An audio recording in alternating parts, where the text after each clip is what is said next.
Ya, bismillah, assalamualaikum warahmatullahi wabarakatuh.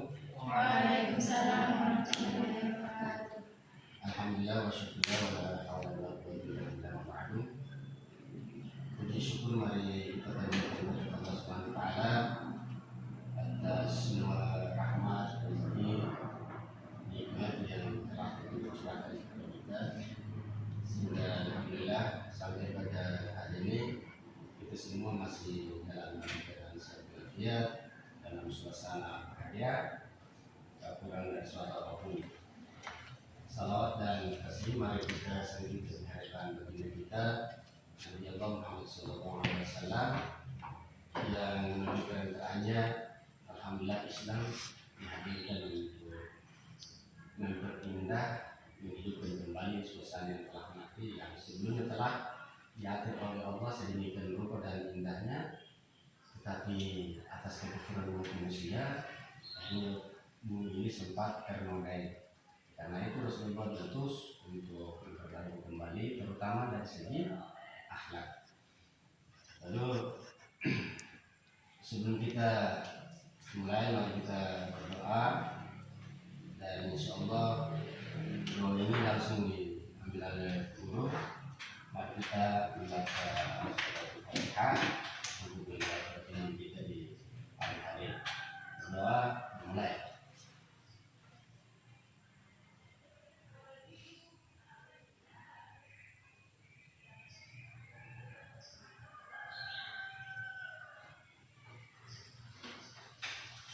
Selesai. Selanjutnya, sebelum kita menjelaskan lebih jauh tentang pertemuan yang akan kita bahas bersama,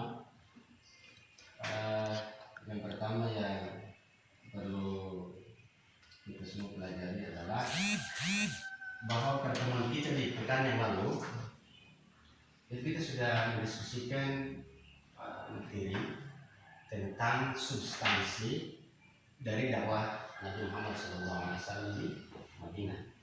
Jadi ada 3 rangkaian pembelajaran yang kita bicara soal perjuangan Rasulullah di Madinah. Yang pertama itu faktor-faktor menjadi sebab hijrahnya Rasulullah dari Mekah ke Madinah. Sudah selesai.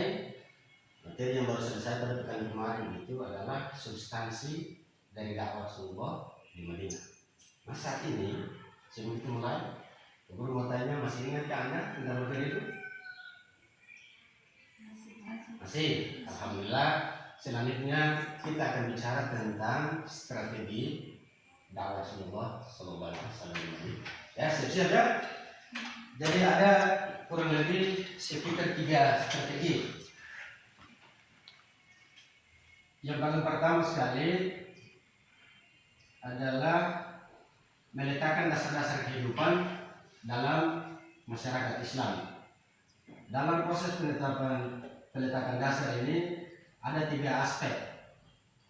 Yang pertama adalah Rasulullah strategi pertama dalam peletakan dasar-dasar kehidupan masyarakat Islam. Yang pertama adalah membangun masjid.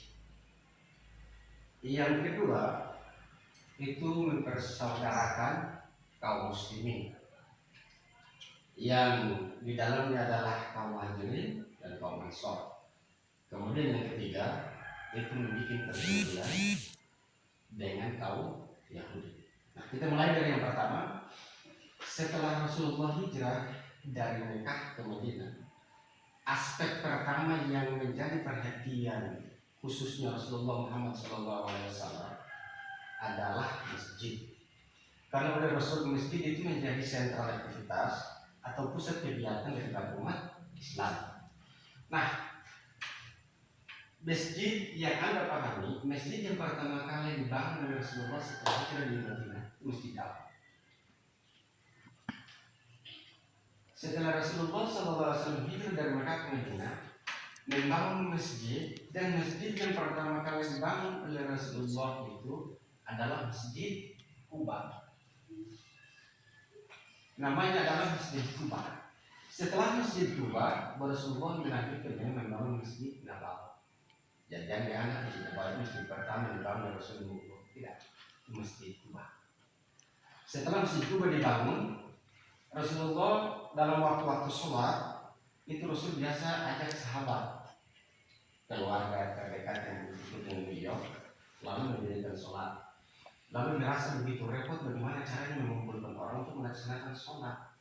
Akhirnya Rasulullah suatu kesempatan mengumpulkan para sahabatnya dan mendiskusikan kira-kira apa yang dia pakai untuk memanggil orang Islam datang melaksanakan sholat di setiap waktu sholat telah tiba. Karena begitu repotnya cara memanggil orang untuk melaksanakan sholat setelah sholat itu tiba, maka Rasulullah kemudian tunggu sahabat dan tetapkan kira-kira apa yang dipakai. Akhirnya Rasulullah dan para sahabat mendiskusikan, lalu usul pendapat pun bermunculan. Ada yang bilang Rasul kalau begitu pakai trompet saja. Akhirnya para sahabat dan bilang trompet itu seruan beribadahnya kaum Majusi. Kalau begitu bakar petasan, kita pakai petasan. Maksud lo itu petasan itu seruan beribadahnya kaum Majusi. Kalau begitu kita pakai trompet. Lalu Rasul bilang lagi, terus sahabat bertanya, Rasul bilang kalau trompet itu kalian ibadahnya kaum Yahudi. Kalau begitu kita pakai lonceng. Ada sahabat lain bilang lonceng itu kan kalian beribadahnya kaum Nasrani. Kalau begitu apa yang kita pakai untuk memanggil orang datang beribadah, melaksanakan sholat di saat waktu sholat telah tiba. Maka atas mimpi seorang sahabat, lalu itu diceritakan, lalu Umar bin Khattab mendesak Rasulullah untuk menetapkan itu yang dipakai untuk azan. Jadi azan yang sekarang dipakai ini adalah hasil mimpi oleh seorang sahabat yang kemudian Umar memaksakan Rasulullah supaya suara itu dipakai. Bagaimana dengan azan yang sekarang kita dengar? Ada yang bisa pakai? Bisa pakai azan? Bisa. Tidak pasti.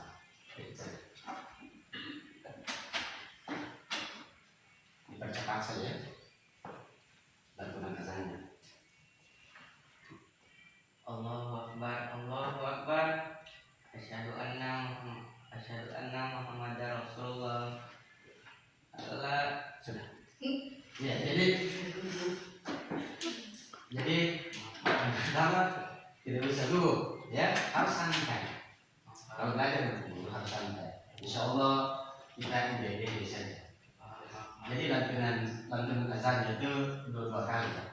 Allahu Akbar, Allahu Akbar, Allahu Akbar. Itu mulai.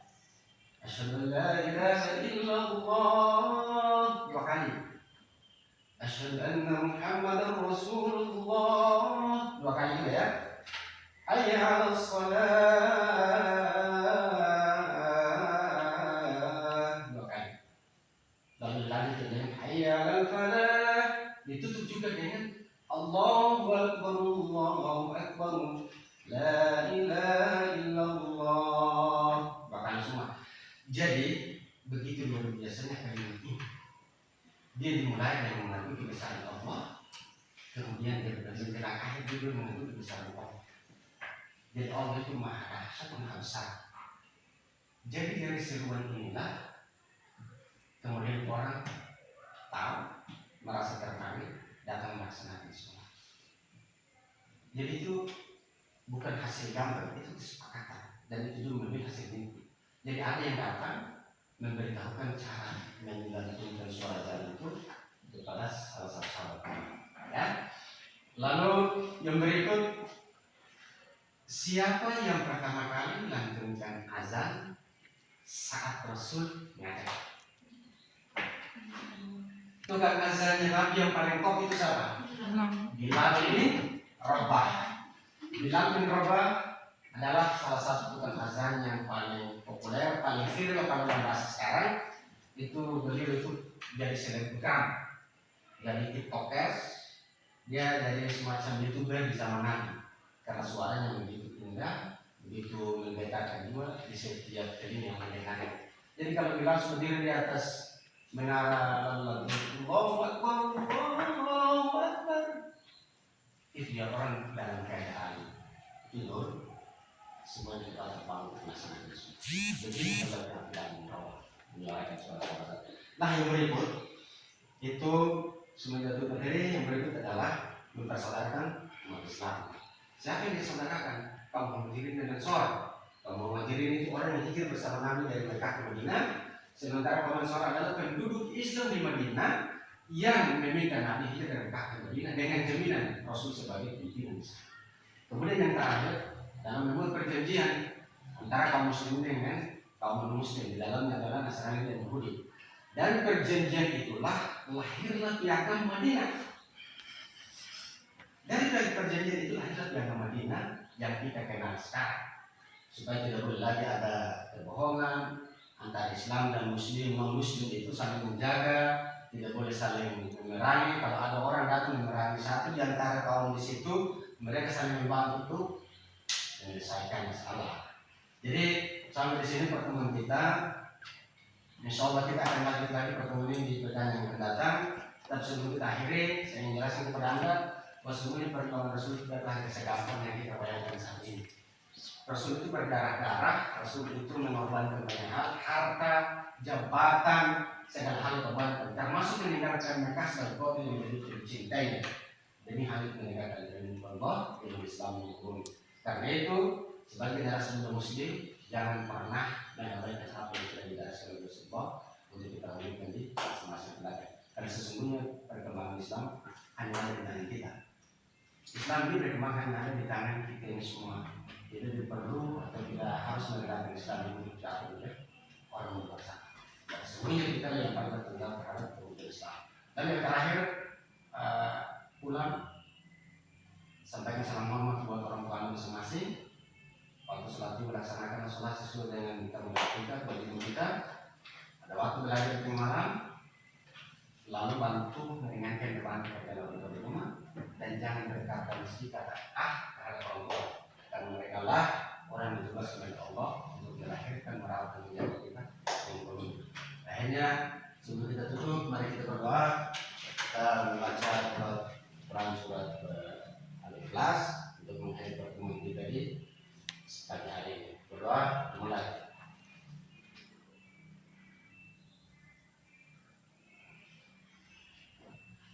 Dengan demikian, Assalamualaikum warahmatullahi wabarakatuh. Waalaikumsalam.